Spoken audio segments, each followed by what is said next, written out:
My son definitely realized that some initiation rites would take place. I couldn't imagine it being me. I thought maybe I could say something, but I didn't think anybody was going to listen to me. My entire life and career have been destroyed by this particular incident. What happens in the locker room stays in the locker room.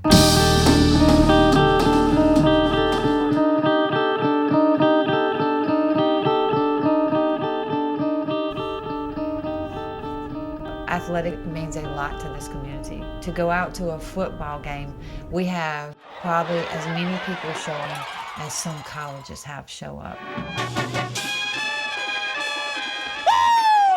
The whole hazing situation started with maybe little pranks here and there. Most of the people thought that what happened before was what is normal for football. And more people, they just don't think it's wrong because so many people's doing it.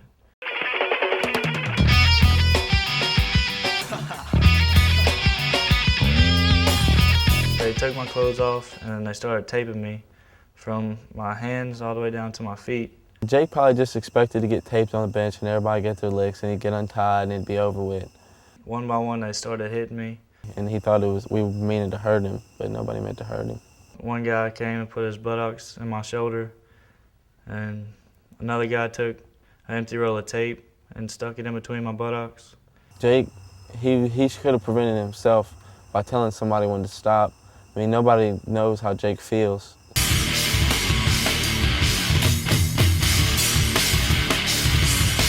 It's the culture of sports everywhere that allowed this. You can see it in the national media today. Sports fans tend to forgive their sports heroes. And when you don't hold your sports heroes accountable, they're not going to hold themselves accountable.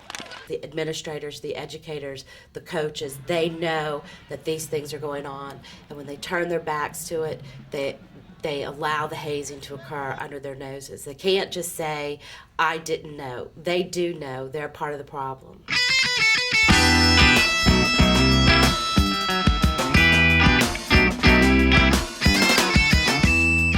We purposely moved to this neighborhood because of the community, and we heard that the schools were excellent, and this is the type of place that my husband and I wanted our children to grow up in. Vincent was so excited to be on the team. It was his niche. It was where he felt, he had seen a couple of the older boys during the summer and said, this is where I want to be. I want to be part of this. I want to be a football player. It was more for belonging, I believe. As a freshman coming into the team, you place your trust in the upperclassmen. And you accept that there's going to be some kind of initiation going on, but you accept that they're also going to take care of you at the same time.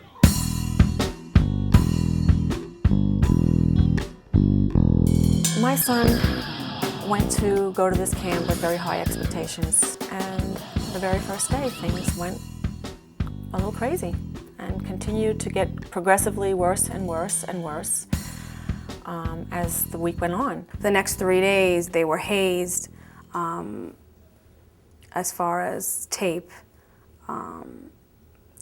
broomstick was inserted into him with mineral ice.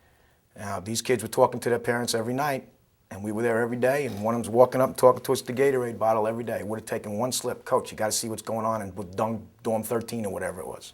My son was beaten brutally. They took bags of ice, chunks, not little ice cubes, bags of ice in plastic bags, and just pelted him all over his head, chest, back, and body, and just kept hitting him and hitting him and hitting him until those bags just broke. And when they broke, they'd fill them up again and just keep clobbering him all over the place. When you put these kids in bunks and you're taking the responsibility of taking 60 kids away to camp, you have to put trust in them.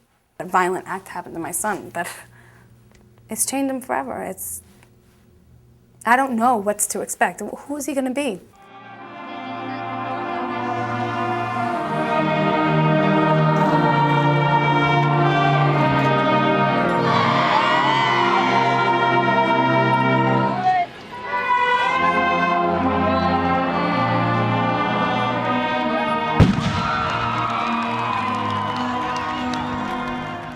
There's other ways you can initiate somebody instead of putting pain to them.